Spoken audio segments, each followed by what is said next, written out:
High বন্ধুরা, good morning. এখন বাজে 8:10। তো এখন আমি চা আর রুটি নিয়ে বসছি, মানে টিফিন, চা কাম টিফিন দুটোই একসঙ্গে সেই নিয়ে 8:10 বাজছে। তো এটা কালকে রাতে রুটি ভালো করে মানে তেলে ভাজিনি, ভালো করে সেকে খড়গড় টাইপের করে নিই, সেটা এখন টিফিন আর চা করছি। এই চা দেখো, চা আর এই রুটি টিফিন।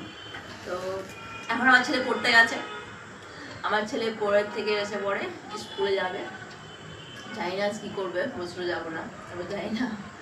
তো এখন আমাকে দেখে সব ভূতের মতো লাগছে, আমাকে দেখে ইগনোর করো। এখন আমি অফিস টাইমে আছি, এখন আমার ছেলের জন্য টিফিন বানাতে হবে, ছেলে টিফিন খেয়ে যাবে, সেগুলো করতে হবে। তো এখন আমি সব অফিস টাইম, তাই অফিস টাইমের মধ্যে টিফিন টাইম চলছে আমার। সব অফিস টাইম তো আর সেই বাইরের উপর পা তুলে হয় না, কিছু অফিস টাইম ছ্যাঁচোর ম্যাথর, তার মধ্যে আমি পড়ি। চলো আমি আবার আসছি, আমার ছেলে স্কুল যাবে, আমি খাবারটা খেয়ে নিই, আবার দেখা হবে অন্য কোনো ভিডিও নিয়ে। আশা করি তোমরা ভালো আছে, আমি ভালো আছি।